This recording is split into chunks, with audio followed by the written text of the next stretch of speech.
The morning mist clung to the Vermont hills like wool to a sheep, and our clockmaker knew, as he had known for 32 years in this town, that it would burn off by 9. Such certainties, you understand, become the backbone of a man's life when his profession demands precision to the second. He rose at 5:43, as always, not because an alarm told him to, but because his body had internalized the rhythm of Millbridge's great clock tower. The floorboards of Mrs. Hartley's boarding house groaned their familiar protest as he moved from bed to wash basin, and somewhere below, the widow herself was already stoking the kitchen stove. The smell of wood smoke and brewing coffee drifted up through the gaps in the floor, the same gaps that let winter's cold seep in, but which he'd never mentioned to his landlady. A man doesn't complain about trifles when the rent is fair and the company decent. "Morning, Mr. Clockmaker," she'd say when he descended, never using his given name, though she'd known it these 15 years. Perhaps she understood, as few did, that some men wear their trade like a second skin, becoming inseparable from it. The walk to the town hall took 12 minutes in good weather, 14 when the cobblestones were slick with rain or frost. This September morning offered neither impediment, only the sweet decay of early autumn and the sound of milk bottles clinking on the dairy wagon. Jake Morrison, the dairyman's boy, waved from his perch, and our clockmaker raised his hand in return. Not too enthusiastically, mind you, for enthusiasm before 6 in the morning was suspicious in a New England town. The tower rose 112 feet above Millbridge's main square, red brick and white trim, built in 1878 when the town still believed it might rival Burlington. Those dreams had faded like old photographs, but the clock remained, its 4 faces watching over the descending terraces of the town like a patient guardian. Our clockmaker had his own key to the narrow door at the tower's base, worn smooth from his pocket. The climb, 143 steps, had once been nothing to him. These days, he noticed, his breathing came harder at the halfway point, and his left knee, injured in a fall from a Boston church steeple in his apprentice days, complained more insistently. But complaints, like doubts, were luxuries a man of his station couldn't afford. The town council paid him $48 monthly to keep their clock running, and run it would, even if his joints protested like rusty hinges. The mechanism room always struck him as a kind of cathedral, though he'd never say such a thing aloud. It might offend Reverend Morrison, who was particular about sacred comparisons. But there was something holy, wasn't there, in those brass gears gleaming in the morning light, in the steady tick, tick, tick that regulated the heartbeat of the town? The main escapement wheel, 6 feet in diameter, turned with mathematical certainty.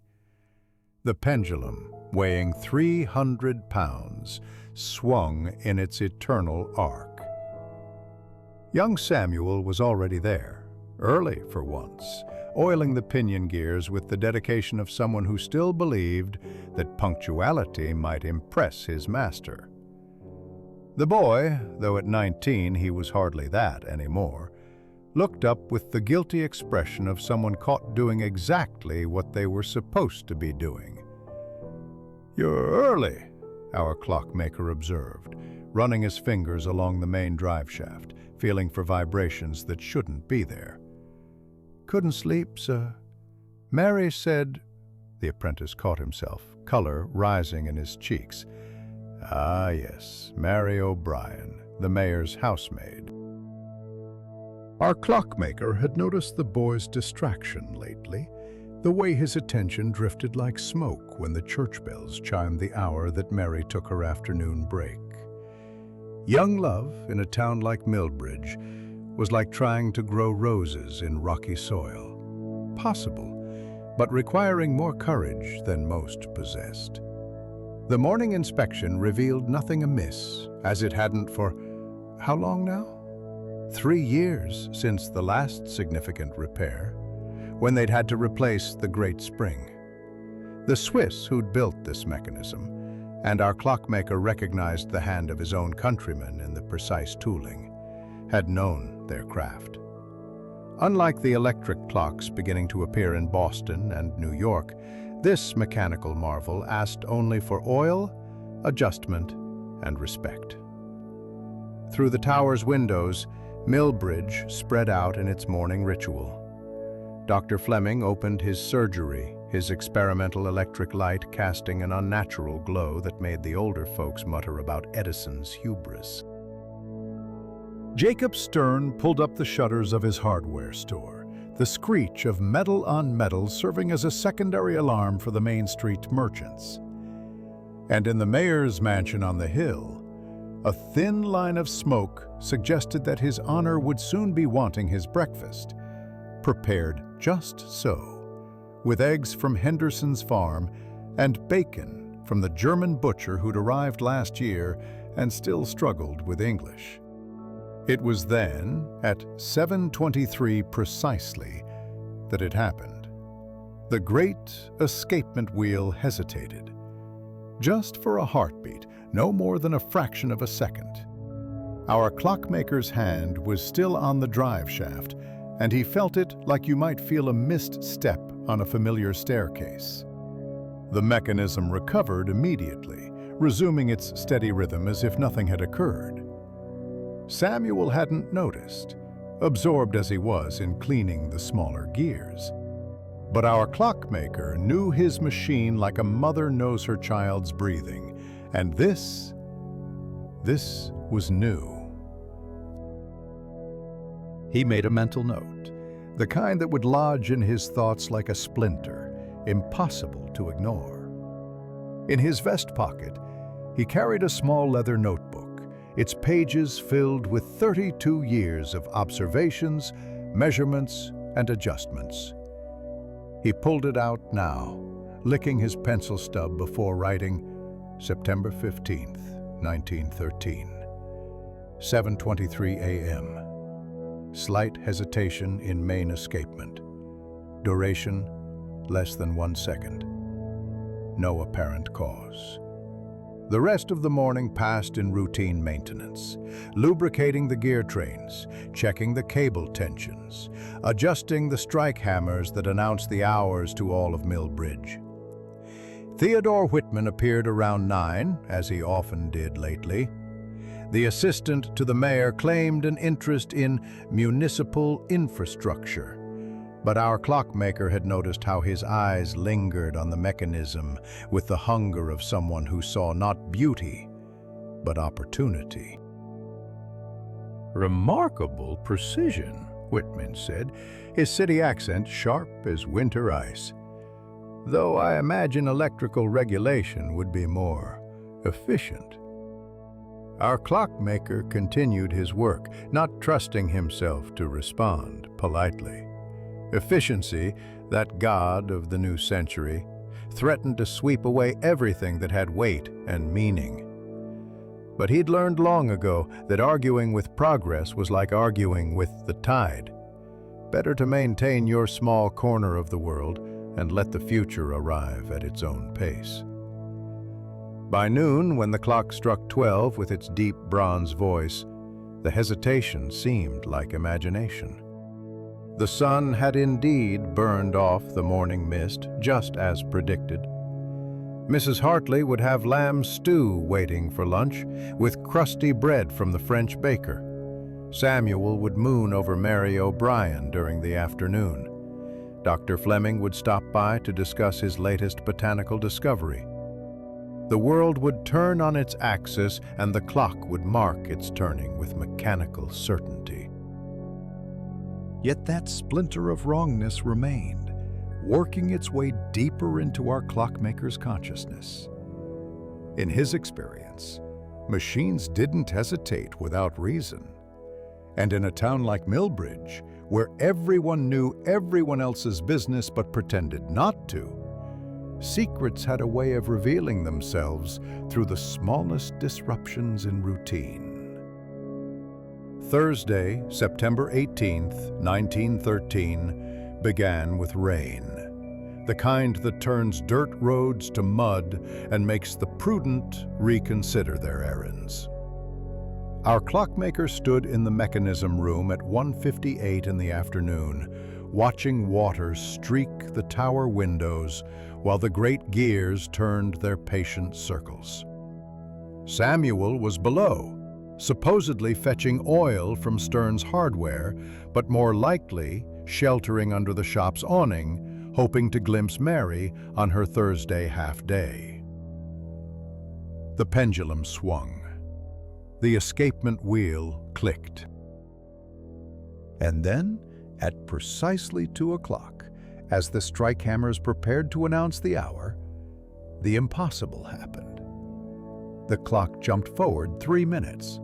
Not gradually, you understand, not with the creeping error that might suggest a worn bearing or stretched cable. Between one heartbeat and the next, the minute hand lurched across the dial's face like a drunk stumbling home.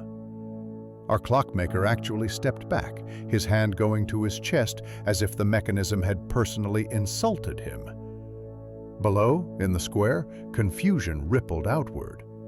Mrs. Wellington, who ran the post office with military precision, emerged, looking at her wristwatch with the expression of someone who'd been betrayed by a trusted friend. The bank clerk pressed his nose to the window. Even the pigeons seemed unsettled, lifting from the clock tower in a gray cloud of indignation. Our clockmaker's hands moved across the mechanism, checking tension, examining gears, feeling for heat that might suggest friction. Nothing.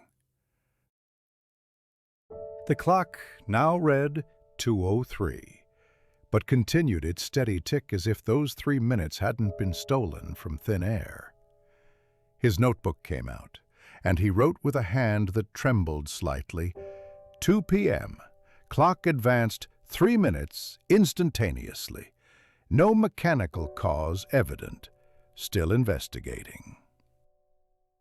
By 2:30, a delegation had formed. Mayor Blackwood himself appeared, climbing the tower stairs with the careful dignity of a man who hadn't exerted himself physically since Roosevelt was president, the first Roosevelt. Theodore Whitman followed, immaculate despite the rain, his eyes bright with what looked suspiciously like satisfaction. Reverend Morrison brought up the rear, murmuring something about signs and portents that made the mayor frown. "What happened?" Blackwood demanded, slightly out of breath. He was a man who believed in directness, especially when it came to municipal property. Our clockmaker explained what he'd observed, keeping his voice level, factual. In his experience, excited explanations only made authority figures suspicious. Whitman circled the mechanism like a wolf evaluating a sheep pen, occasionally making notes in a leather-bound journal far finer than our clockmaker's worn notebook. Perhaps, Whitman suggested, the mechanism is simply showing its age. These old systems, magnificent as they are, weren't designed for the precision modern life requires. The mayor grunted non-committally, but our clockmaker saw the calculation in his eyes. Electric clocks were the fashion in cities now, regulated by telegraph signals, accurate to the second. Installing one would be expensive, yes, but it would also be modern, progressive, words that had begun to carry weight even in traditional Millbridge. After they left, our clockmaker remained, studying his machine with the intensity of a rabbi studying scripture. He'd known this clock for 3 decades, knew every tooth on every gear, every worn spot on the bearings, every quirk of its personality. Clocks didn't just jump forward. It violated the fundamental principle of mechanical timekeeping, the controlled, steady release of energy. That evening, in Mrs. Hartley's dining room, the talk was of nothing else. The boarders, a traveling insurance salesman, a retired school teacher, and a young man studying for the ministry, each had theories. "My grandmother always said the town clock could sense trouble," the school teacher insisted, her papery voice carrying surprising authority. "In 1888, it ran backward for an hour the day before the Great Blizzard." The insurance salesman scoffed. "Superstition. Probably just needs maintenance. No offense intended," he added, nodding to our clockmaker. But Mrs. Hartley, serving her famous pot roast with unusual distraction, mentioned something that caught our clockmaker's attention. That Mr. Whitman was asking about the tower last month. Wanted to know about access, security, that sort of thing. Said it was for a municipal report, but it seemed odd to me. Our clockmaker filed this away, adding it to the growing collection of peculiarities surrounding the assistant to the mayor. The man had appeared in Millbridge 2 years ago, from Boston supposedly, though his accent suggested education even further afield. He'd quickly made himself indispensable to Mayor Blackwood, handling correspondence, modernizing filing systems, and lately showing an unusual interest in infrastructure improvements. That night, unable to sleep, our clockmaker sat by his window, watching the tower's illuminated clock face. The gaslight made the numbers glow gold against the darkness, a beacon of certainty in an uncertain world. Or it had been, until today. He rubbed his aching knee absently, thinking about precision, about trust, about the weight of responsibility. Dr. Fleming stopped by the next morning, ostensibly to deliver a tonic for the arthritis our clockmaker still believed he'd hidden successfully. Marcus Fleming was too tactful to mention what everyone could see, instead launching into a discussion of his latest enthusiasm: electromagnetic fields. "Fascinating properties," the doctor said, his educated Boston accent softened by 20 years in Vermont. "Did you know that a strong enough magnetic field can affect mechanical watches? I've been experimenting with electromagnets in my laboratory." Our clockmaker's attention sharpened. "Affect them how?" "Oh, various ways. Speed them up, slow them down. Though the effect on something as large as the tower clock would require..." Fleming paused, calculating. "Quite a substantial field indeed." After the doctor left, our clockmaker climbed the tower again, this time with different eyes. He examined not just the mechanism, but the room itself. The walls, the floors, the dark corners where a century of dust had gathered. It was behind a wooden panel, so carefully replaced that only someone looking for it would notice that he found the first clue: fresh scratches on screw heads, bright metal showing through old tarnish.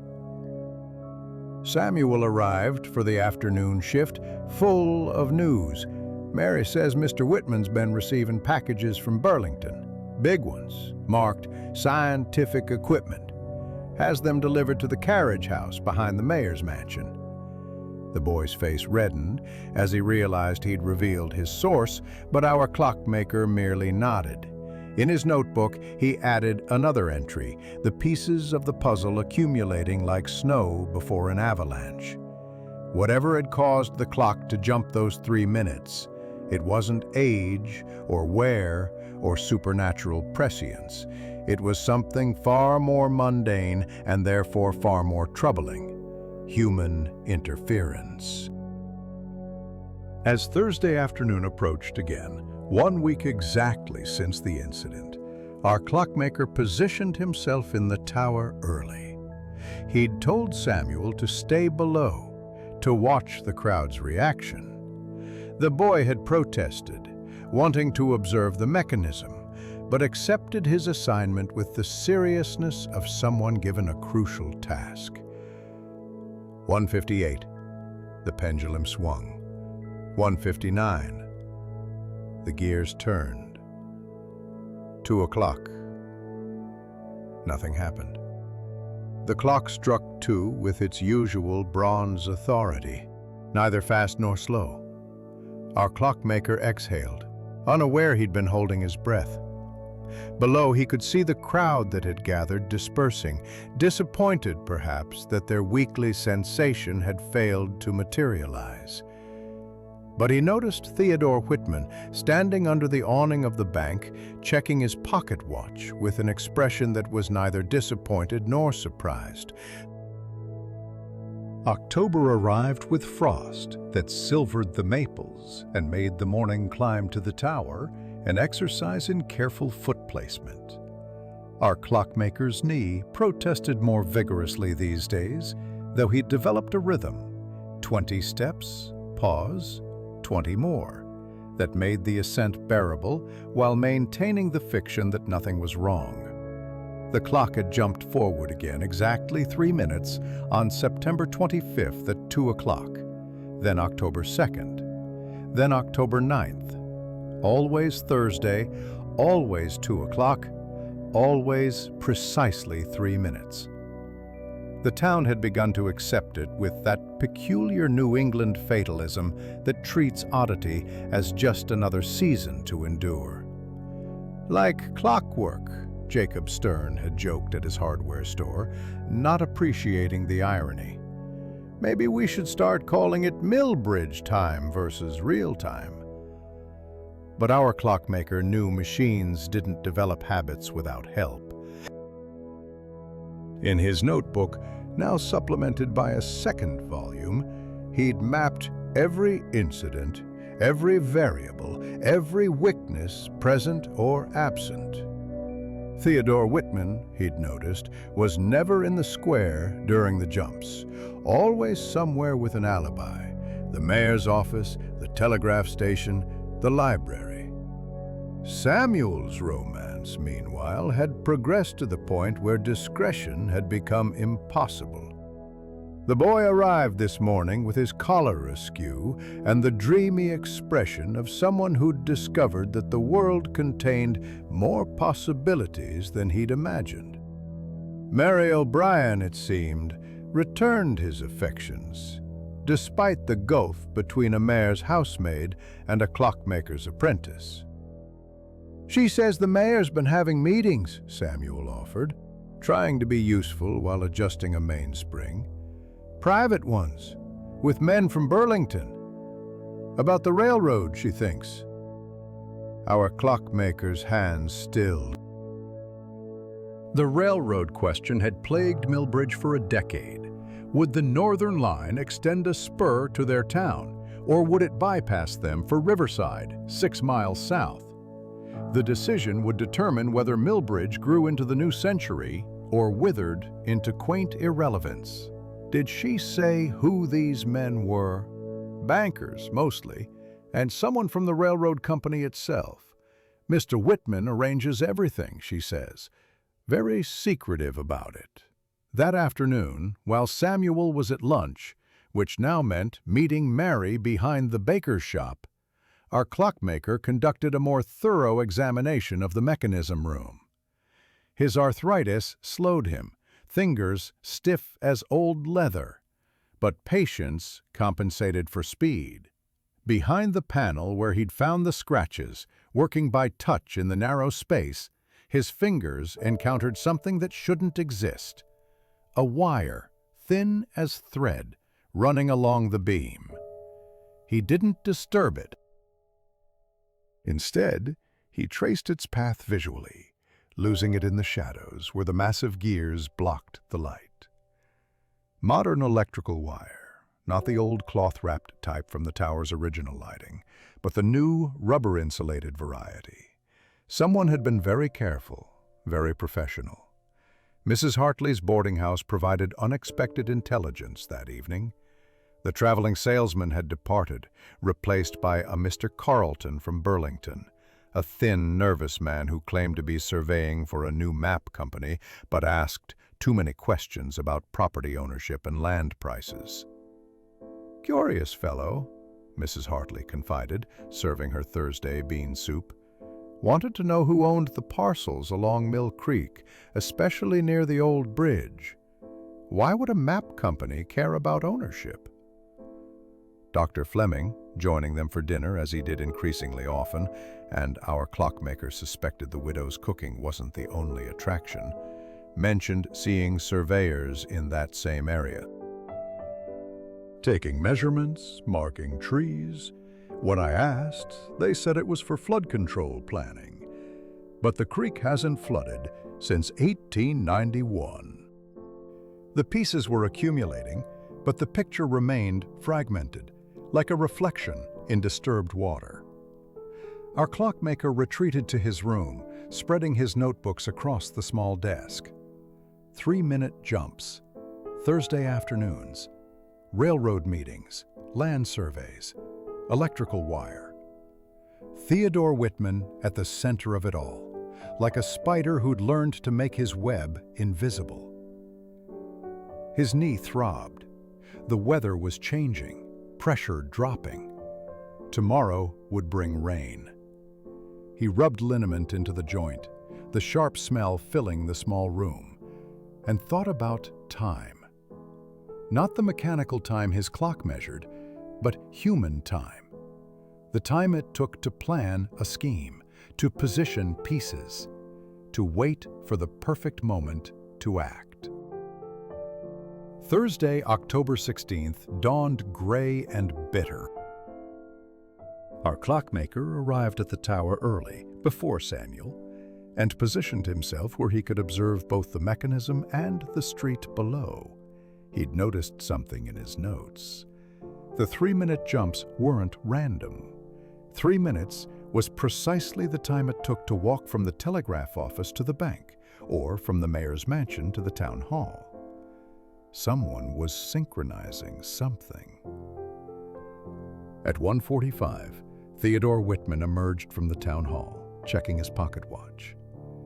He walked not toward his usual afternoon destination, the telegraph office, but toward the mayor's mansion, his pace measured, precise. Our clockmaker watched him disappear up the hill, then turned his attention to the mechanism. 1:58. The escape wheel ticked steadily. 1:59. The strike hammers prepared. 2 o'clock. This time he was watching the right spot. As the clock jumped forward, he saw the almost imperceptible tremor in the escape wheel, as if something had momentarily affected its rhythm. Not mechanical interference, but something else, something that influenced the metal itself without touching it. Electromagnetic fields, Fleming had said. Enough power could affect mechanical watches, but for something this large. The wire, the hidden wire he'd found. After the clock resumed its normal rhythm, our clockmaker descended the tower with careful haste. His knees screamed, but urgency overruled pain. At the telegraph office, young Patrick O'Sullivan, Mrs. Hartley's nephew, was manning the desk. "Busy afternoon?" our clockmaker asked casually. "Not particularly, though Mr. Whitman sends his Burlington message regular as rain, Thursdays at 2:05. 2:05, after the jump, when the clock would show 2:08. Our clockmaker bought a telegram form, pretending to compose a message while his mind raced. If someone wanted to coordinate activities between two towns, but needed to do so secretly, what better way than to use time itself as the code? The 3-minute discrepancy would be meaningless to anyone not watching for it, but to someone who knew. That evening, Samuel arrived at Mrs. Hartley's in distress. "Mary's been dismissed," he said, his young face stricken.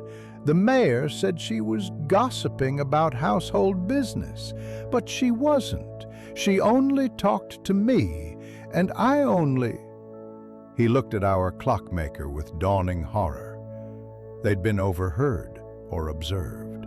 Someone knew the apprentice was passing information, which meant someone knew our clockmaker was investigating. The next morning brought two revelations. First, the morning paper announced that the Northern Railroad would make its routing decision by year's end, with strong hints that Millbridge remained in contention. Second, Mr. Carlton, the nervous surveyor from Burlington, had departed suddenly in the night, leaving his bill unpaid and his room in disorder. Mrs. Hartley, cleaning the abandoned room, brought our clockmaker a paper the man had left behind, a surveyor's map, but not of Millbridge proper. It showed the land along Mill Creek, with certain parcels marked in red ink. The old Grayson farm, abandoned since the patriarch died. The Murphy woodland, tied up in probate. The widow Sherman's pasture, which she could barely afford to tax. All worthless land, unless a railroad spur happened to need that exact route.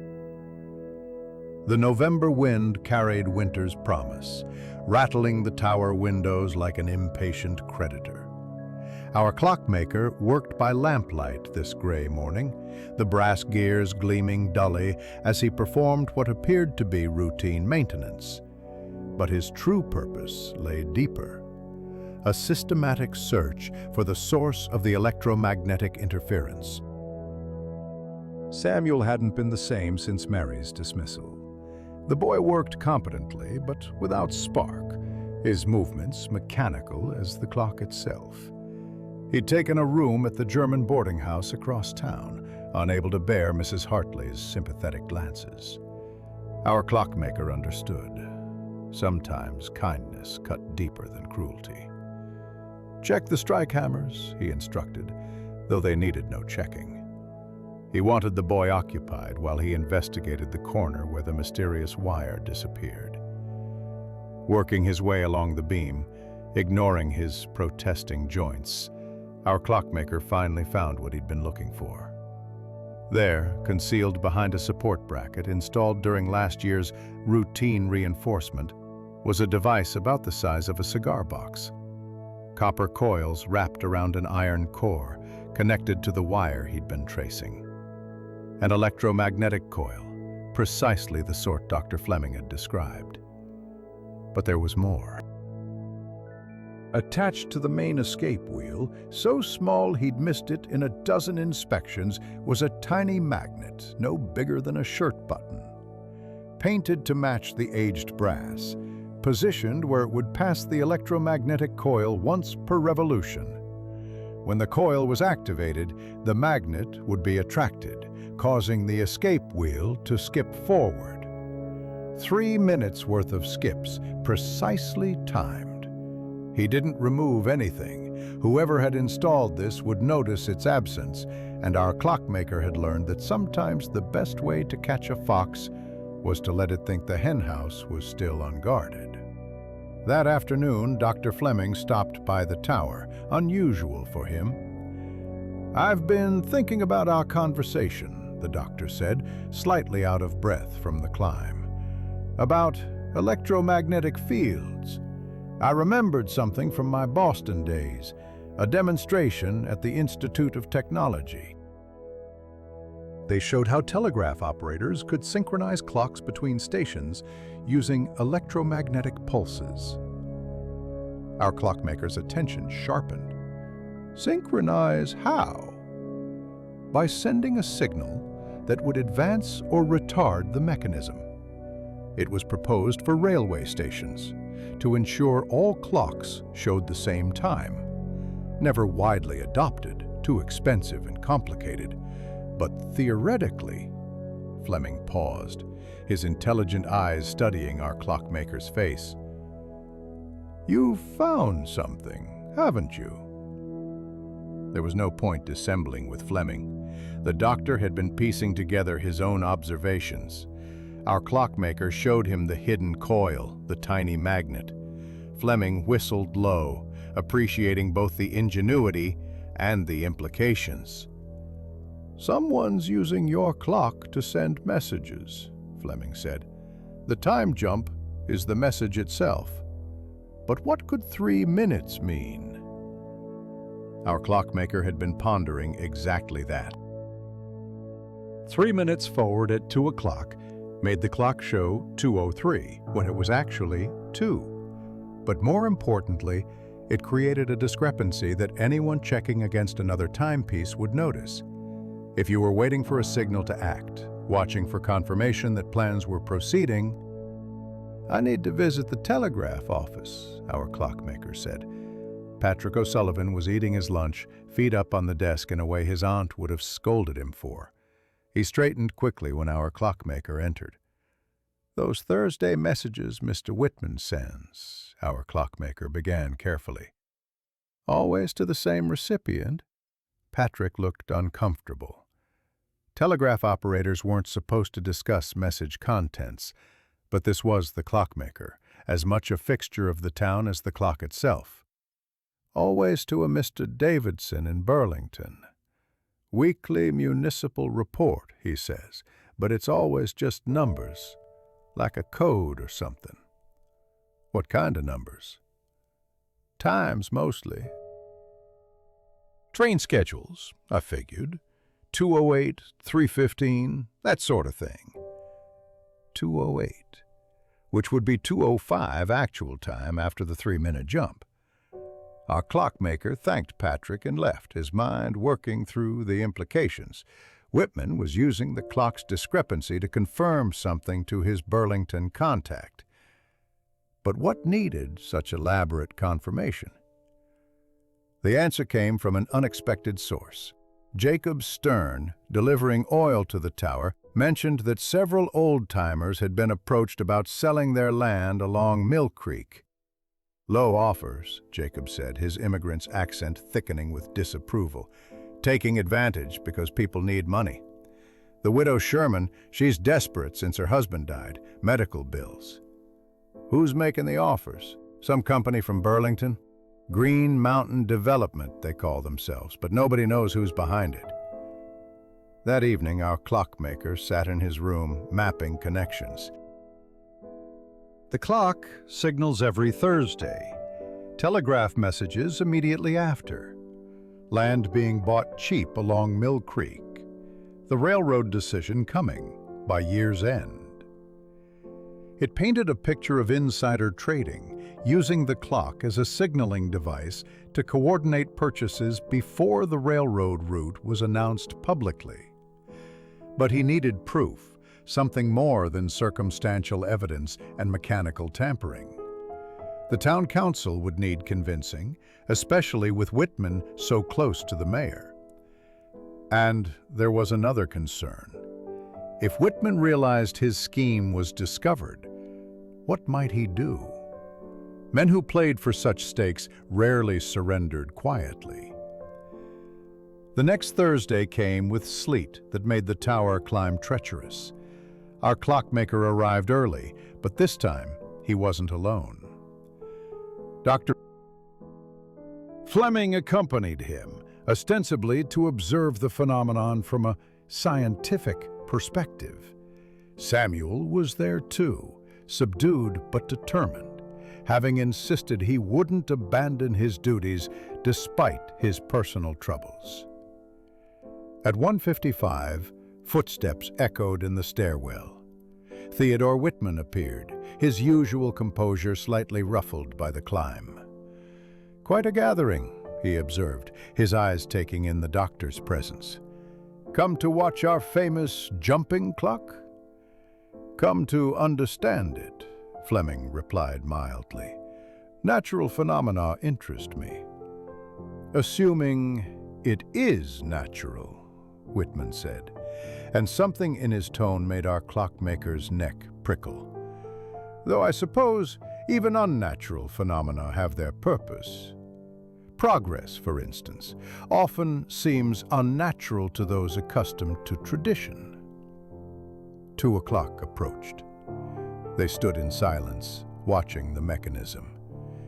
The escape wheel turned, the pendulum swung, and then nothing.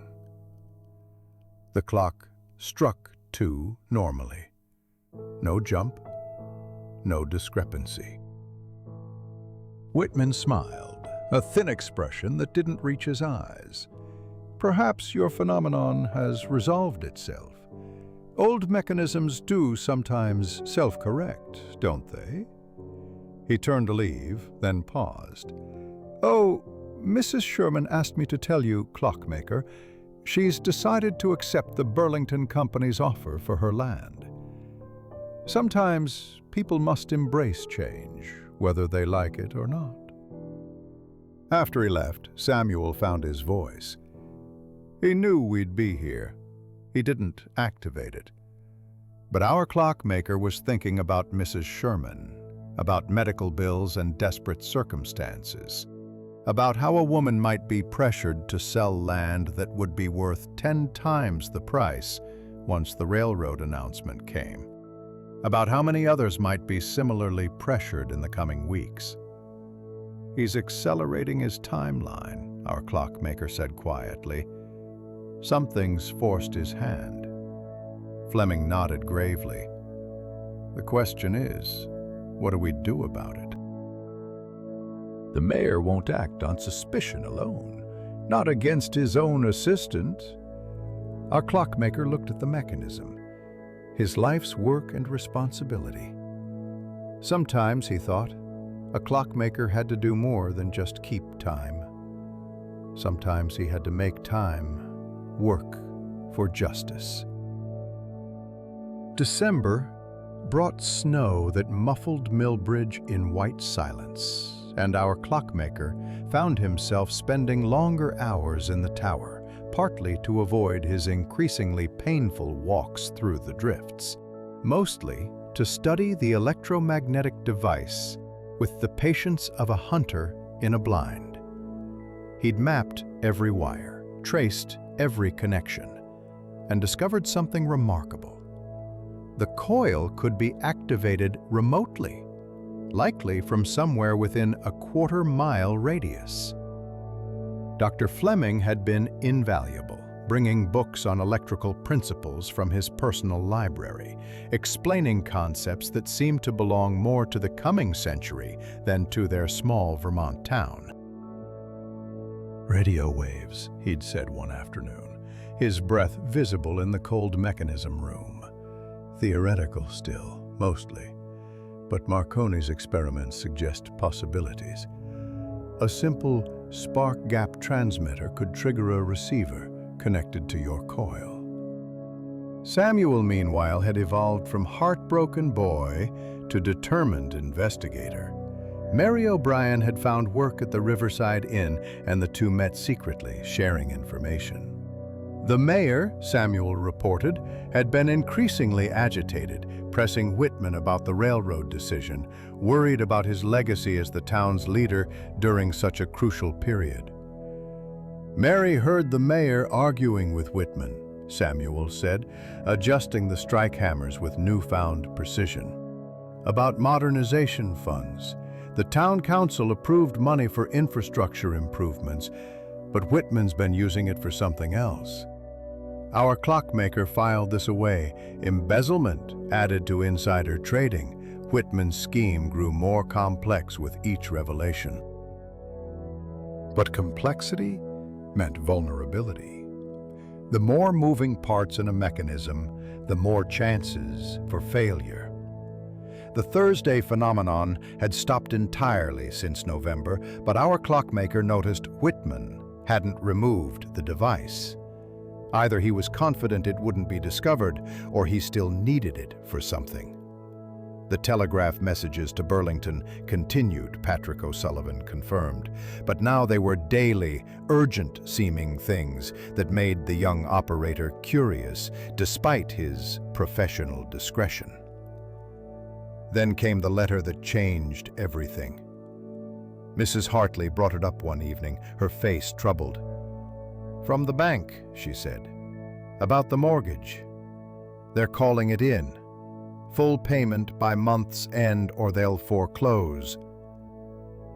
Our clockmaker set down his soup spoon carefully. "But you've never missed a payment." "That's just it. The bank sold my mortgage to some Burlington outfit, Green Mountain Development. Same company that's been buying up the Mill Creek properties." Her usual composure cracked slightly. 30 years I've run this house, and now—" The pattern crystallized with terrible clarity.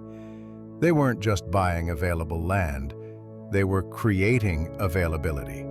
Pressure the vulnerable, force sales through financial manipulation, acquire the entire corridor where the railroad would run.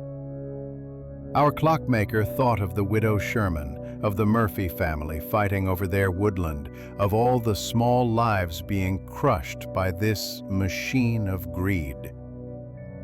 That night, unable to sleep, he climbed the tower despite the late hour and his protesting knee. The moon was full, casting the mechanism room in silver light. He sat among his gears and springs, these honest mechanical things that did what they were designed to do, nothing more or less. But honesty, he'd learned, was a luxury in the electric age. Theodore Whitman was there the next morning, supervising two men installing what he called modern safety equipment. Electrical boxes and wiring that had nothing to do with safety and everything to do with control. The mayor had approved it, Whitman said smoothly, as part of the modernization initiative. "We must prepare for the future," Whitman said, watching our clockmaker's reaction. "The railroad announcement will come before Christmas. Millbridge needs to be ready to show we're a progressive town, worthy of investment." "And if the railroad chooses Riverside instead?" our clockmaker asked. Whitman's smile was sharp as winter ice. "Oh, I have every confidence in Millbridge's prospects.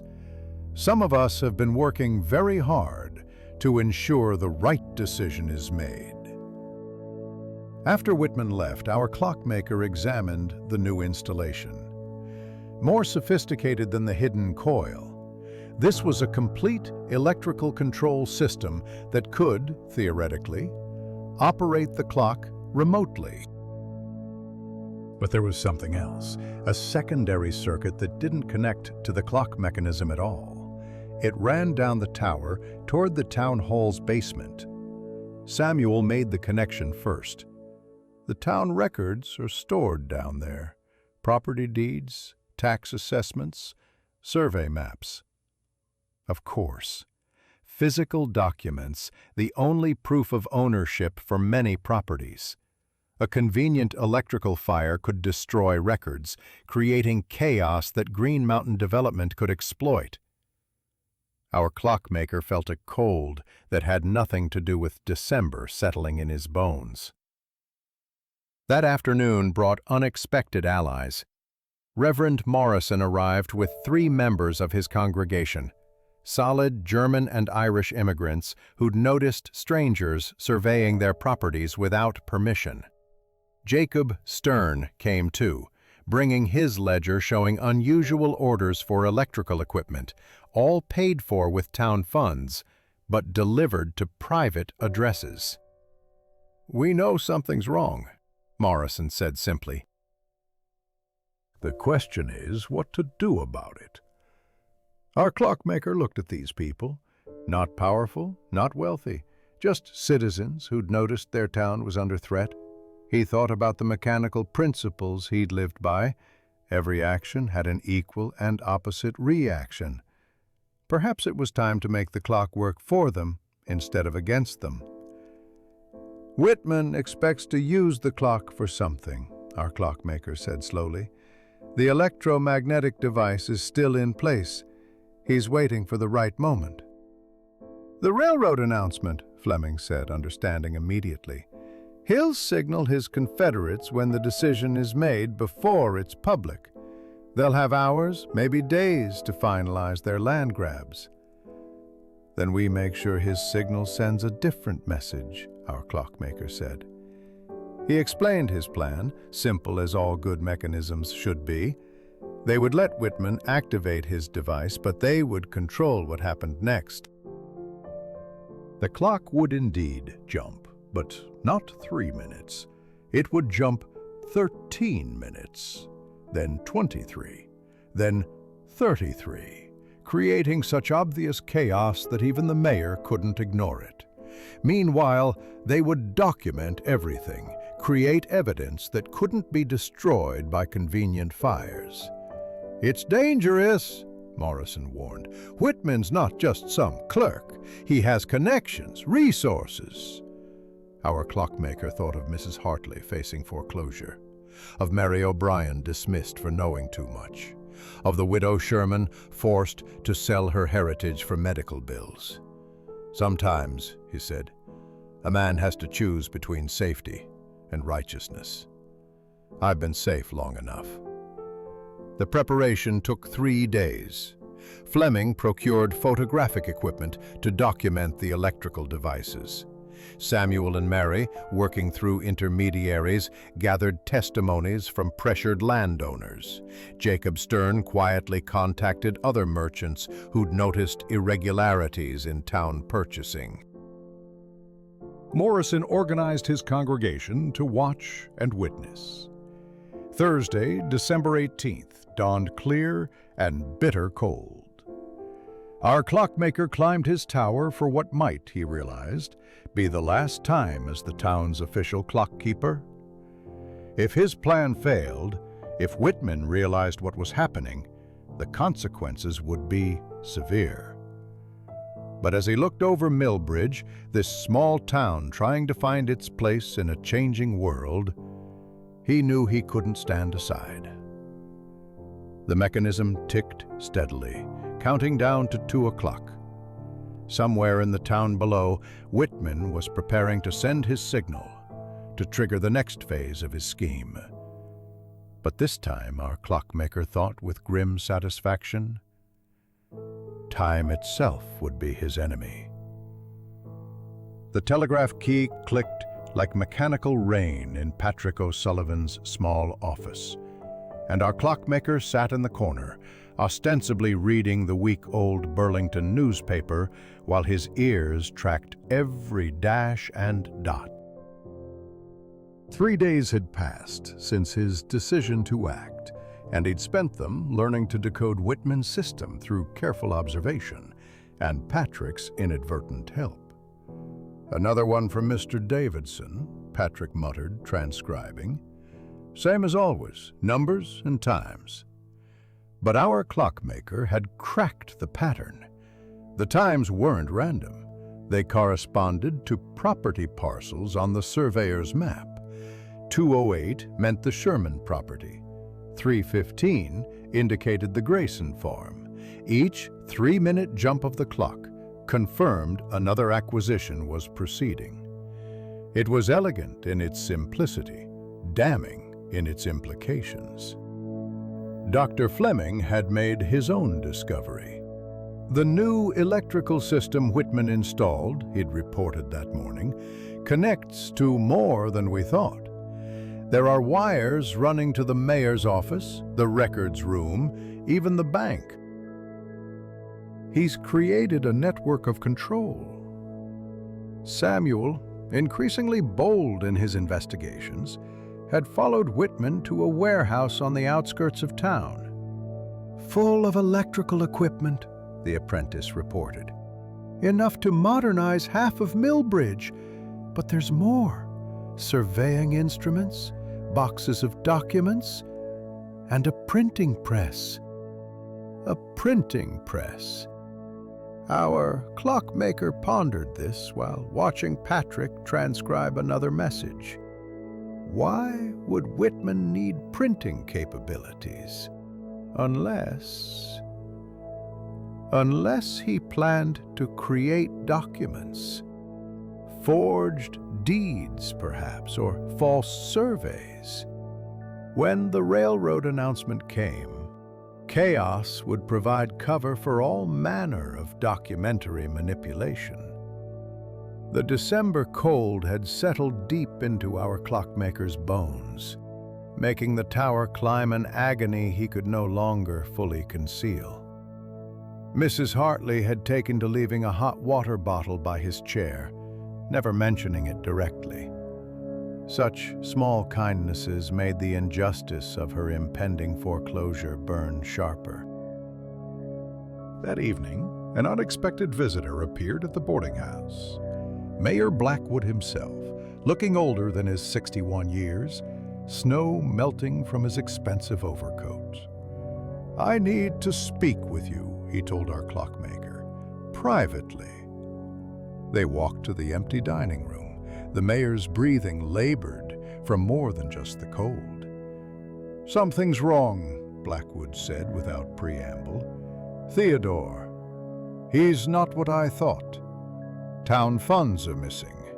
Documents have been altered, but I can't prove anything. He's too clever, covers his tracks." Our clockmaker studied the mayor's face, searching for deception, but finding only exhaustion and worry. "Why tell me?" "Because you're the only person in this town he seems to fear. He asks about you, what you're doing, who you're talking to, and because—" Blackwood paused, his political instincts warring with desperation. "Because the railroad decision comes tomorrow. Special announcement, telegraphed to all affected towns at noon." "Theodore's been preparing something. I don't know what, but it involves your clock." "Tomorrow." Our clockmaker felt time compress, all their preparation suddenly insufficient. "What do you want me to do?" "Stop him, however you can. I'll back you publicly if necessary. I was a fool to trust him, but I won't let him destroy this town for his greed." After Blackwood left, our clockmaker gathered his allies. They met in Dr. Fleming's surgery, the electric lights Whitman so admired illuminating their worried faces. Morrison brought 2 burly parishioners, dock workers before they'd moved inland. Jacob Stern had his grown sons. Even Mrs. Hartley came, grim-faced and determined. "Tomorrow at noon," our clockmaker explained. "That's when everything happens. Whitman will try to signal Burlington the moment the announcement comes through. If Millbridge is chosen for the railroad, his Confederates will execute their final land grabs before the news becomes public.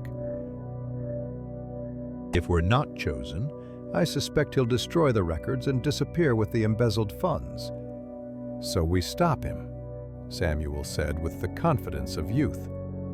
"We let him think he's succeeding," our clockmaker corrected. "But we document everything. Fleming will photograph the devices, Morrison's men will watch the warehouse, Jacob's sons will guard the records room, and I'll be in the tower making sure the clock sends the right message." That night our clockmaker didn't sleep. He sat in the mechanism room, surrounded by his tools and notebooks, thinking about time. Mechanical time was honest. Gears turned, springs unwound, pendulums swung in predictable arcs. But human time was full of deceit, manipulation, the strong preying on the weak. Perhaps that's why he'd devoted his life to clocks. They didn't lie. Morning came gray and threatening more snow. Our clockmaker made his modifications to the mechanism by lamplight, subtle changes that would seem like malfunctions to anyone but a master clockmaker. If Whitman activated his electromagnetic coil, The clock wouldn't just jump forward, it would go haywire in a very specific pattern. At 11:30, the players took their positions. Our clockmaker could see Fleming stationed outside the town hall with his camera. Morrison's men lounged near the warehouse, appearing idle but watchful. Samuel was in the crowd gathering in the square, Mary beside him. She'd insisted on being present, danger or not. Whitman appeared at 11:45, climbing the tower stairs with unusual energy. "Thought I'd watch from up here," he said, not really asking permission. "Best view of our town's historic moment." He positioned himself near the window facing the telegraph office, pocket watch in hand. Our clockmaker continued his supposed maintenance, noting how Whitman's other hand rested in his coat pocket. The transmitter, no doubt, ready to activate the electromagnetic coil. 11:55. The square below filled with townspeople, their breath rising in white plumes. 11:58. Patrick O'Sullivan could be seen through the telegraph office window, hand poised over his key. 11:59. Noon. The telegraph key began clicking. Whitman leaned forward, tense as a drawn bow. The message was short, shorter than expected. Patrick emerged, paper in hand, but his face showed confusion, not celebration or disappointment. Whitman's hand moved in his pocket. Our clockmaker heard the slight click of the transmission switch. The electromagnetic coil activated, and the clock began its dance. But not as Whitman expected. The minute hand swept forward 13 minutes, then backward 7, then forward 23. The hour hand spun like a compass needle seeking north. The strike hammers began chiming randomly. 3 strikes, 7, 13. The cacophony was impossible to ignore or explain away. "What's happening?" Whitman demanded, his composure finally cracking. "Time," our clockmaker said calmly, "has a way of revealing truth." Below, Fleming was photographing everything, his camera capturing the crowd's bewilderment. Morrison's men had entered the warehouse. Jacob's sons stood guard at the town hall entrances, and Patrick O'Sullivan was running across the square, shouting something about the message. The clock continued its wild dance for exactly 3 minutes and 33 seconds. Our clockmaker had been precise in his modifications. Then it stopped, showing the correct time as if nothing had happened. Whitman's face had gone pale. "You did this." "The clock did it," our clockmaker replied. "I just maintained it." Patrick burst into the mechanism room, gasping. "The message! It's not about the railroad. It's from the federal marshals. They're coming from Burlington. Something about fraud, embezzlement, interstate crime." Whitman moved toward the stairs, but found Samuel blocking his way. No longer the uncertain apprentice, but a young man defending his town. Behind Samuel, Morrison's dock workers appeared. "The mayor wants to see you, Mr. Whitman," one of them said politely. "Right away." The federal marshals arrived on the afternoon train, their dark coats and serious faces cutting through the crowd at the station like a scythe through wheat. Our clockmaker watched from the tower, having spent the hours since Whitman's detention documenting every piece of evidence with methodical precision. His notebook had grown to 3 volumes, each entry time-stamped, each observation verified. Marshal Harrison, a lean man with eyes like winter sky, set up his investigation in the mayor's office. Our clockmaker was summoned first, bringing his notebooks and the photographs Fleming had developed in his makeshift darkroom. The marshal listened without interruption as our clockmaker explained the electromagnetic device, the coded messages, the pattern of land acquisition. "You understand, Mr. Clockmaker," Harrison said when the tale was told, "that Theodore Whitman is just one piece. The Burlington connection runs deeper." Indeed it did.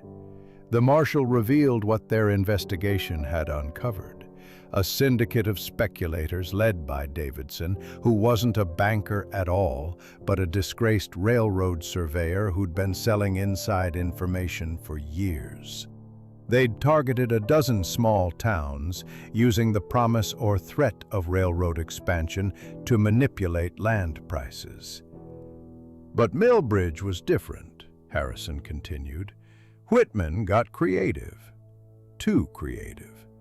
The electromagnetic signals were picked up by a telegraph operator in White River Junction who happened to be a radio enthusiast. He reported the interference, and we started investigating." Our clockmaker almost smiled. Whitman's cleverness had been his undoing. But there were still questions. The railroad decision, what was it? Harrison's expression turned wry. "That's the irony. The message that came at noon wasn't about the railroad at all. That decision was postponed until spring. The telegraph Patrick received was our warning that we were coming. Whitman activated his device thinking he was signaling success, but he was actually announcing his own capture." That evening, the mayor called a town meeting. The hall overflowed, people standing in the aisles and doorways. Blackwood, looking older but somehow stronger, explained everything. His own culpability in trusting Whitman, the full scope of the fraud, the recovery of the embezzled funds. The crowd's anger gradually gave way to relief, then determination. "The railroad may still come," Blackwood said, "or it may not. But Millbridge will survive either way, as it always has, through honest work and mutual support." Mrs. Hartley's mortgage was reinstated at its original terms. The widow Sherman's land was returned at no cost. Green Mountain Development's purchase deemed fraudulent. Other victims found similar relief, but our clockmaker noticed the deeper damage. Trust broken, innocence lost. The electric age had shown its dark side. Dr. Fleming found him in the tower that night, climbing despite the late hour. "Couldn't sleep either?" the doctor asked. "Thinking about time," our clockmaker replied. "How Whitman tried to manipulate it, use it as a weapon. But time just is. It moves forward regardless of our schemes." Fleming produced a flask from his coat, offering it. The whiskey burned pleasantly against the cold. "You know, there's talk of giving you a commendation. Hero of Millbridge, that sort of thing." Our clockmaker shook his head. "I just maintained the clock." But Fleming wasn't finished. "There's something else. The town council met. They're not going to electrify the clock." Blackwood insisted, said some things shouldn't be modernized, that the mechanical clock represents something important. Through the window, Millbridge spread out in the moonlight, smoke rising from chimneys, windows glowing with lamplight and the occasional electric bulb. A town caught between centuries, like all of America in 1913. Samuel arrived early the next morning, bringing unexpected news. "Mary and I are getting married," he announced, his young face glowing. "The mayor offered her a position at the library, head librarian when Mrs. Patterson retires, and he's recommended me for the clockmaker position in Burlington." Our clockmaker felt something shift in his chest, pride mixed with loss. Burlington's a big city, I know, but I'll be back. This town needs a clockmaker, and you need someone to take over when... Samuel caught himself, but our clockmaker waved it away. When I can't climb the stairs anymore. It's all right, boy. Time comes for everyone. The investigation continued for weeks. Whitman, it turned out, had kept meticulous records, perhaps planning to blackmail his Confederates if needed. These documents revealed the full network, corrupt officials in 3 states, forged surveys dating back 5 years, bribes that reached into the railroad company itself. Davidson and 6 others were arrested in Burlington. The scandal made newspapers as far as Boston. But in Millbridge, life resumed its rhythm. The clock kept perfect time, its electromagnetic device removed and destroyed. Our clockmaker fashioned a small plaque from the brass of the hidden coil. Time is honest. Let us be the same. The mayor had it installed in the town hall entrance, where everyone could see it. One Thursday in late January, at precisely 2 o'clock, our clockmaker stood in the mechanism room listening to the clock strike. No jumps, no anomalies, just the steady proclamation of time's passage. Below, Patrick O'Sullivan was probably sending perfectly ordinary telegrams. The mayor was likely meeting with perfectly legitimate visitors. And somewhere in Burlington, Theodore Whitman was learning that schemes built on deception have their own schedule of collapse. Jacob Stern visited that afternoon, bringing news from his merchant contacts. "The railroad decision's been made," he said quietly. "Unofficial, but reliable. They're going to Riverside." Our clockmaker absorbed this, waiting for disappointment that didn't come. Does the mayor know? Not yet. The official announcement's still weeks away. But Jacob, Stern paused, choosing his words, it might be for the best. Millbridge stays Millbridge. That evening, our clockmaker sat with Mrs. Hartley and Dr. Fleming at dinner, the boarding house warm against winter's grip. The widow had made her special pot roast. Fleming had contributed a bottle of wine from his cellar, and conversation flowed with the ease of old friendship. "You know," Mrs. Hartley said, "I'm glad about the railroad going to Riverside. Oh, I know it would have brought prosperity, but it would have brought other things too. People like Whitman." Fleming raised his glass. "To Millbridge. May it prosper in its own time, in its own way." They drank, and our clockmaker thought about the clock tower, standing sentinel over the town. Tomorrow he would climb those stairs again, oil the gears, check the escapement, ensure the pendulum swung true. It was his work, his purpose, his gift to the town that had become his home.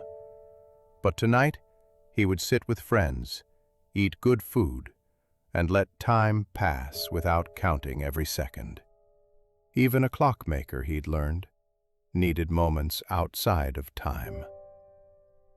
February arrived with a blizzard that locked Millbridge in crystal silence for 3 days. Our clockmaker, trapped in the boarding house with his swollen knee, could only listen to the tower clock's muffled chimes through the snow. Mrs. Hartley kept the fire roaring and the soup pot full, but he fretted like a mother separated from her child. When the weather cleared, Samuel made the climb alone, returning with reassurance. "Everything's running perfectly, though I found something odd. Someone had been in the mechanism room during the storm. Fresh footprints in the dust, and one of the access panels was askew." Our clockmaker forced himself up the stairs that afternoon, each step a negotiation with pain. In the mechanism room, he found what Samuel had missed, a small notebook wedged behind a gear housing. Theodore Whitman's notebook. filled with names, dates, and, most remarkably, a detailed confession. "Insurance," Dr. Fleming said when our clockmaker showed him. "Whitman was preparing to turn on his Confederates if caught. But why hide it here?" The answer came from an unexpected source. Marshal Harrison returned from Burlington with news that Davidson had escaped custody, possibly heading for Canada. "But here's the interesting part," Harrison said. "We found correspondence suggesting someone in Millbridge was feeding Davidson information about our investigation. Someone who's still here." Our clockmaker thought about the footprints in the dust, the deliberately placed notebook. Someone wanted Whitman's confession found. But why? Unless they needed Whitman to take complete blame while they remained hidden. That evening, reviewing his notes from the past months, a pattern emerged. Every time they'd made progress in the investigation, there had been a small setback. Documents went missing, then reappeared. Witnesses remembered details differently. Nothing major, just enough to muddy waters. "We're looking for someone who benefited from the scheme, but wasn't obviously connected," our clockmaker told Fleming. "Someone with access to information and the ability to influence events subtly." The answer struck him with the force of a pendulum weight. He climbed the tower again that night, despite his knees' protests, and examined the mechanism room with new eyes. There, behind the main drive shaft, he found what he'd suspected. Another wire, newer than Whitman's, leading not to an electromagnetic coil, but to something else entirely. A listening device. Crude, but effective, the kind radio enthusiasts were experimenting with. Someone had been monitoring conversations in the mechanism room for weeks, staying one step ahead of the investigation. The next morning, our clockmaker set his trap. He climbed the tower with Samuel, speaking clearly about new evidence he'd hidden in the basement archive, evidence that would identify Whitman's silent partner. Then they waited. At midnight, a figure crept into the town hall basement. Our clockmaker and Marshal Harrison were waiting, along with Fleming and his camera. The flash powder exploded in brilliant light, revealing the intruder. Reverend Morrison stood frozen, his progressive minister's facade cracking like ice in spring. "You were the perfect cover," our clockmaker said sadly. "Your evening literacy classes gave you access to everyone. Your position made you above suspicion. And your interest in social reform masked your real interest. Inside information about who was vulnerable, who could be pressured." Morrison's confession came in pieces. He'd met Davidson years ago at a theological conference in Boston. They'd discovered shared interests, not in God, but in mammon. Morrison fed Davidson information about small towns, their politics, their vulnerabilities. Millbridge was supposed to be their masterpiece, but Whitman got greedy, Morrison said bitterly. Too elaborate with his schemes. I tried to control him, but he wouldn't listen. When you started investigating, I had to protect myself. He'd been the one suggesting which properties to target, knowing his parishioners' finances intimately. He'd provided moral cover for the scheme, telling people that selling their land was God's will, that progress was divine providence.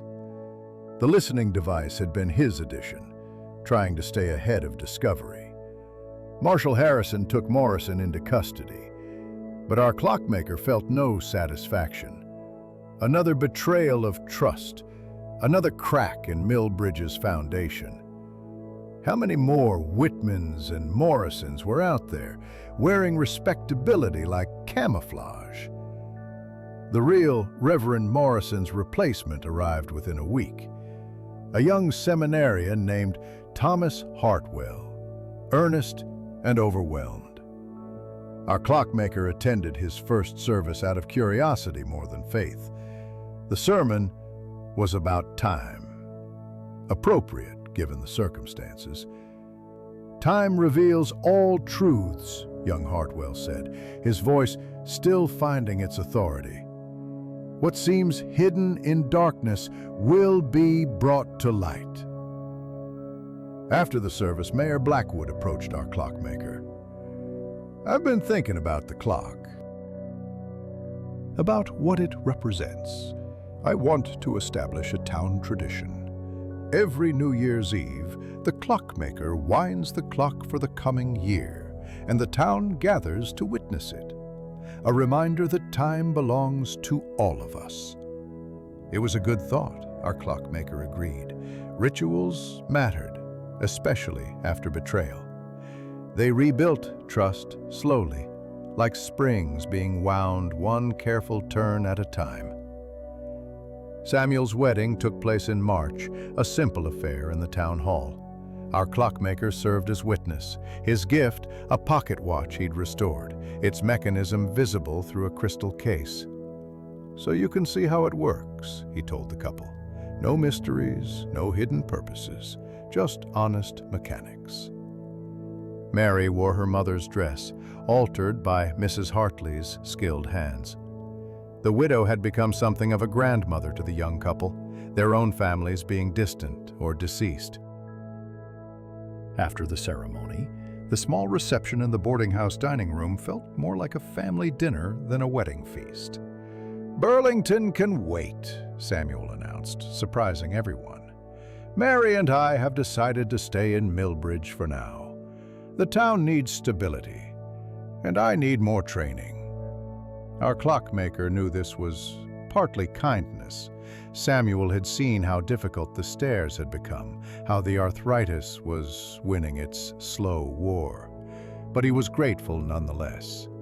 The clock needed steady hands, and his own were becoming less reliable with each passing week. That night, after the guests had departed and the house had settled into sleep, our clockmaker climbed the tower one more time. The mechanism room was silver with moonlight, the gears casting latticed shadows. He sat on his usual bench, listening to the steady tick, tick, tick that had measured out his life for 3 decades. Davidson was never caught, disappearing into the vast wilderness of Canada. Morrison was sentenced to 5 years. His congregation's letters pleading for mercy carrying little weight against his betrayal. Whitman got 15 years, though rumors suggested he'd serve less if he continued cooperating. But Millbridge endured, as it always had. The railroad went to Riverside, bringing prosperity and problems in equal measure. Millbridge remained itself, small, steady, perhaps a little behind the times, but content in its rhythm. The clock tower stood at its center, marking hours and days with mechanical certainty, promising that whatever humans might scheme, time itself remained incorruptible. Our clockmaker wound the mainspring with practiced motions, feeling the resistance that told him exactly how much tension the mechanism needed. 3 more turns, no more, no less. The spring would unwind over the next 8 days, its energy releasing in measured increments, driving the gears that drove the hands that told the town what time it was. Simple, honest, necessary. The official railroad announcement came on a Tuesday in late March, anticlimactic after everything that had transpired. The Burlington Free Press carried it on page 3, below news of rising tensions in Europe and above an advertisement for ladies' spring hats. Riverside had won, as everyone already knew, and Millbridge collectively shrugged, returning to the business of mud season and maple sugaring. Our clockmaker found the aftermath more interesting than the announcement itself. Properties along Mill Creek, once the focus of so much scheming, returned to their quiet decay. The widow Sherman planted a larger garden on her saved land. The Murphy family, their woodland no longer valuable to speculators, ended their feud and shared the sugar bush profits. Even Mrs. Hartley's boarding house, freed from foreclosure threat, seemed to settle more comfortably into its foundation. But justice, our clockmaker learned, has its own timeline. Marshal Harrison returned in April with federal prosecutors, setting up a formal inquiry in the town hall. One by one, Millbridge's citizens were called to testify. Our clockmaker spent 3 days in that stuffy room, his notebooks spread across the table, explaining each observation, each deduction, each piece of the mechanical puzzle Whitman had constructed. The prosecutors were particularly interested in the electromagnetic device. "You could have removed it immediately," one pointed out. "Why didn't you?" "Because I needed to understand it completely," our clockmaker replied. A mechanism's purpose reveals itself through observation, not destruction. They seemed satisfied with this, though our clockmaker suspected they didn't truly understand. City folk rarely did. They wanted quick solutions, immediate justice, not realizing that time itself was often the best judge. Samuel proved an excellent witness, his youth and earnestness compelling where our clockmaker's reserve might have seemed evasive. Mary, too, testified about what she'd observed in the mayor's household, her Irish accent lending authenticity to details others might have dismissed. The surprise witness was Jacob Stern. The hardware store owner had kept his own records, every unusual purchase, every order that didn't match official town needs, every payment that came from unclear sources. "I survived the pogroms," he said simply. "I know what corruption smells like." Dr. Fleming presented his photographs and scientific analysis with the precision of a lecturer, making the electromagnetic manipulation undeniable even to those who didn't understand the physics. His reputation as an educated man from Boston carried weight with the federal authorities. Then came the revelation that changed everything. Davidson, captured at the Canadian border trying to return for hidden funds, had decided to confess fully in exchange for leniency. His testimony, read aloud in the packed town hall, detailed a conspiracy that reached into the State House itself. 2 legislators, a railroad commissioner, and, surprisingly, a federal bank examiner who'd been ensuring that mortgage foreclosures proceeded without scrutiny. "Millbridge was supposed to be easy," Davidson's statement read. "A sleepy town with an old clockmaker who wouldn't notice anything. We didn't count on him being Swiss. They understand precision differently than Americans." Our clockmaker almost smiled at this. His nationality, so often a source of subtle prejudice, had been his advantage. He'd learned his trade in a country where a minute's variation was catastrophe, where clockwork was philosophy made manifest. The trial preparations brought unexpected visitors. Journalists from Boston and New York arrived, drawn by the story of the clock that caught criminals. Our clockmaker refused all interviews, but Samuel, with Mary's encouragement, spoke to a few. The resulting articles painted Millbridge as a plucky town that had outsmarted big city schemers, which wasn't entirely wrong, but wasn't entirely right either. One evening, Mayor Blackwood visited the boarding house privately. He looked older still, the weight of his near complicity aging him rapidly. "I need to resign," he said without preamble. "After the trials, once everything's settled, The town needs leadership that wasn't tainted by this. Our clockmaker poured him coffee from Mrs. Hartley's good pot. You were deceived, not corrupt. The result's the same. I failed my duty. Blackwood stared into his cup. Will you stay? When I'm gone, I mean. The new mayor might want changes. The clock needs a clockmaker, our clockmaker replied. As long as I can climb the stairs, I'll climb them. But privately, he wondered how many more climbs his knee would permit. The dampness of spring made it worse, and Samuel had taken to arriving early, handling more of the physical maintenance while our clockmaker supervised. It was a kind transition, unmarked by formal announcement, just the gradual shifting of responsibility that time imposes on all apprenticeships. The federal trial began in Burlington in May. Our clockmaker traveled there by train, his first journey beyond Millbridge in 5 years.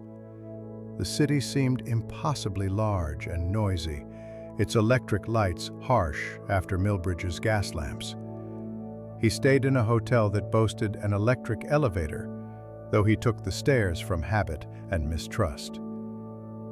Whitman, in the courtroom, looked smaller than our clockmaker remembered. Prison had diminished him, or perhaps it was the absence of his schemes that revealed his true stature. When their eyes met, Whitman nodded slightly, an acknowledgement of something. Defeat, respect, or simple recognition that they'd played their parts in this particular drama. The testimony was damning. Whitman's electromagnetic device became the prosecution's star exhibit, wheeled into court like a captured enemy banner. Our clockmaker explained its function with his usual precision, using a demonstration model Fleming had constructed to show exactly how the clock had been manipulated. The defendant corrupted time itself, the prosecutor declared in his closing argument, perhaps more dramatically than necessary. He took the one thing citizens trust implicitly, the public clock, and turned it into an instrument of fraud. The jury deliberated for less than 2 hours. Guilty on all counts.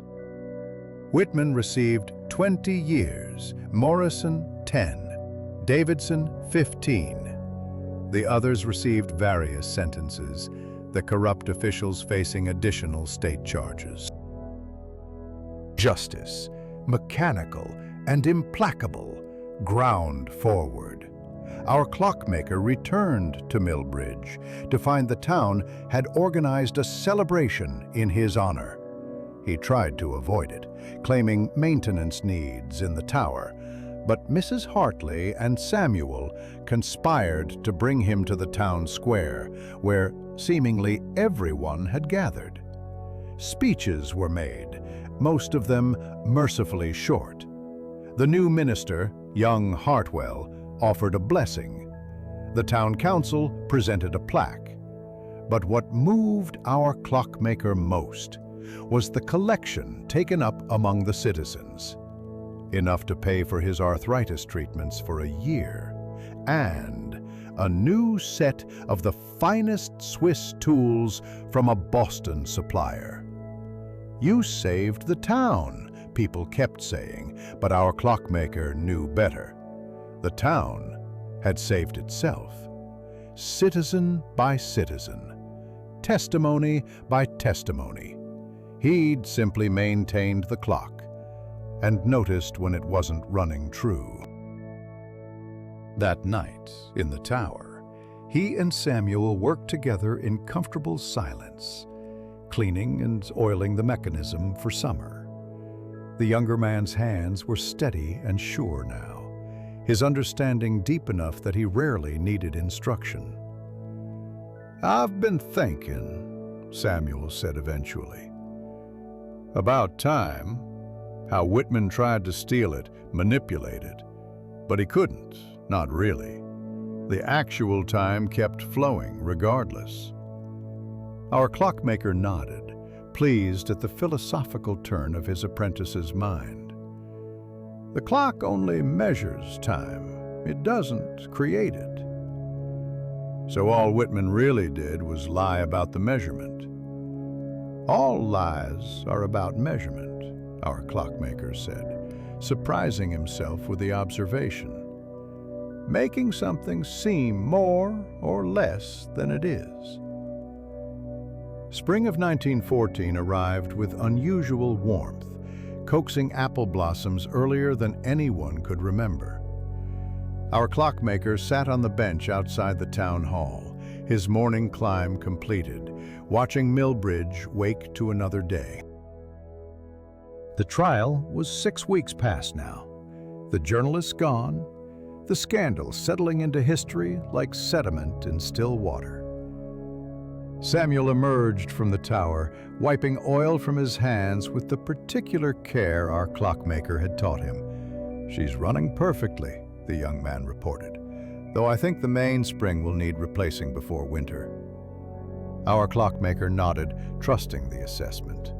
His apprentice, though perhaps that title no longer fit, had developed the sensitivity that separated competent mechanics from true clockmakers. He could hear wrongness in a gear's rotation, feel impending failure in a spring's tension. These things couldn't be taught, only recognized and nurtured.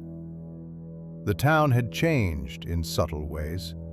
Mayor Blackwood had kept his promise to resign, replaced by Thomas Hartley, no relation to our clockmaker's landlady despite the name. The new mayor was younger, a lawyer who'd returned from Boston with modern ideas tempered by hometown wisdom. He'd kept the mechanical clock, as promised, even adding funds for its maintenance to the permanent budget. "Progress and tradition need not be enemies," Hartley had said in his inauguration speech. "Our clock proves that good mechanisms, properly maintained, outlast all schemes and fashions." Dr. Fleming joined our clockmaker on the bench, carrying 2 cups of coffee from the new cafe that had opened where Morrison's church office had been. The congregation had decided to start fresh, converting the space to secular use, while young Reverend Hartwell conducted services in the town hall until funds could be raised for rebuilding. "Interesting news from Europe," Fleming said, passing over a cup. "The Archduke's planning a visit to Sarajevo next month. The newspapers think it might ease tensions." Our clockmaker made a non-committal sound. European politics seemed impossibly distant from Millbridge, though he remembered enough from Switzerland to know that distant events had ways of reaching even the quietest towns. But this morning, with the sun warming his aching joints and the clock tower casting its familiar shadow, such concerns felt abstract. Mrs. Hartley had adapted to the changes with remarkable grace.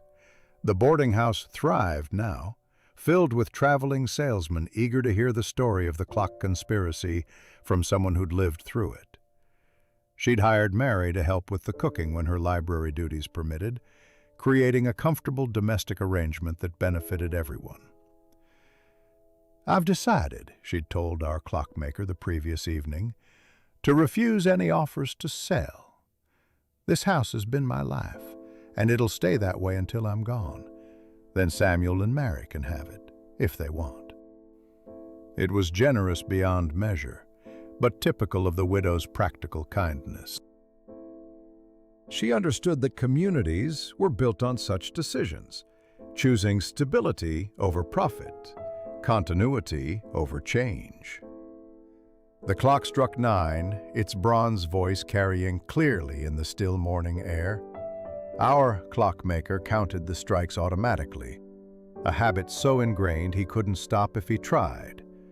All correct, all proper. Time moving forward at its steady pace, unmarked by human ambition or deceit. Jacob Stern emerged from his hardware store waving a telegram. "From Burlington," he called out. "My cousin says Whitman's been transferred to federal prison in Atlanta. Something about testimony in a larger case. So the ripples continued to spread.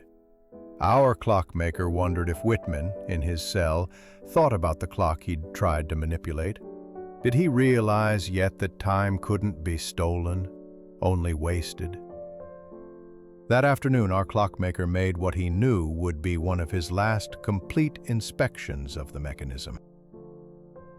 His knee had been particularly difficult that morning, and even Samuel's worried assistants couldn't mask the struggle of the climb.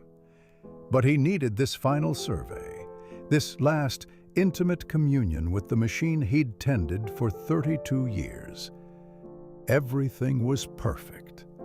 Samuel's maintenance had been exemplary, even improving on some of our clockmaker's own methods. The young man had added small innovations, better oil cups, improved dust shields, that showed he understood not just how the clock worked, but why it mattered. "I want to make it official," our clockmaker said suddenly. "You're ready to be the town clockmaker. I'll stay on as consultant, advising when needed, but it's your responsibility now." Samuel's face showed surprise, pride, and concern in quick succession. "But you're still—" "I'm old, and getting older. The clock deserves someone who can climb the stairs without counting each one as a victory." He handed Samuel the master key, worn smooth from decades of handling. "The council already knows. They approved it yesterday." The ceremony, if it could be called that, took place at sunset. No crowds this time, just the people who mattered. Mrs. Hartley, Dr. Fleming, Jacob Stern, the new mayor, a few others who understood that some transitions shouldn't be public spectacles. Samuel wound the clock for the first time as official clockmaker, while our clockmaker watched, feeling not loss, but completion. "It's still yours, too," Samuel said quietly. "It'll always be yours." But our clockmaker knew better. Clocks, like towns, belonged to no one and everyone. They were maintained by individuals, but existed for communities. His time as keeper was ending, Samuel's beginning, and someday another would take the key from Samuel's aged hands. The mechanism would outlive them all, marking hours and years with indifferent precision. That evening, the boarding house dining room felt particularly warm. Mrs. Hartley had prepared a special dinner. Nothing fancy, just favorite dishes prepared with extra care. Dr. Fleming had brought wine from his cellar, good wine that suggested he'd been saving it for an occasion. "To time," Fleming raised his glass, "and to those who keep it honest." They drank, and our clockmaker felt the weight of years lifting slightly. He'd done his duty, protected his trust, passed on his knowledge. The conspiracy had been defeated not through heroics but through patience, observation, and the simple insistence that some things, like time, shouldn't be corrupted. Later, alone in his room, he sat by the window watching the illuminated clock face. 9:43, 9:44, each minute marked precisely, each transition smooth and certain. Somewhere in Atlanta, Whitman marked time differently, in days and months and years. In Burlington, Davidson did the same. Their schemes had promised to compress time, to leap ahead of honest progression, but time had proven more patient than their ambitions. Our clockmaker pulled out a fresh notebook, its pages clean and waiting. He would document the clock's history, he decided, everything he'd learned in 3 decades of maintenance. Not the conspiracy, others would tell that story, but the real history. Which gears wore first? Which lubricants worked best? how temperature affected the pendulum's swing, the boring, essential details that would help Samuel and Samuel's successor and successors yet unborn. He wrote until the clock struck midnight, then paused to listen to the 12 bronze voices announcing another day's beginning. Tomorrow, Samuel would climb the stairs, check the mechanism, make whatever adjustments were needed. The day after, he'd do the same, and the day after that. The clock would continue its patient measurement, indifferent to the human dramas playing out in its shadow. Our clockmaker closed his notebook and prepared for bed. His knee hurt less when he lay flat, and Mrs. Hartley had left a hot water bottle by his door, as she did every night now. Such small kindnesses, multiplied across a community, created the actual fabric of civilization. Not grand schemes or ambitious manipulations, but simple acts of care, reliable as clockwork. Through his window, the clock face glowed in the darkness. 12:14 now. Time moving forward, carrying them all into an uncertain future. In Europe, armies were mobilizing, though the newspapers remained optimistic. In Burlington, the railroad was already changing Riverside, not entirely for the better, according to recent reports. But in Millbridge, the clock tower stood unchanged, its mechanism turning with Swiss precision, its bells ready to announce whatever hours, good or bad, the future would bring. Our clockmaker slept and dreamed of gears turning in perfect harmony, of springs wound to exact tension, of time flowing like a river that no scheme could dam. And in the tower, the clock continued its work, measuring out the dark hours until dawn would come again to Millbridge, as it always had, as it always would, precise and inevitable as time itself.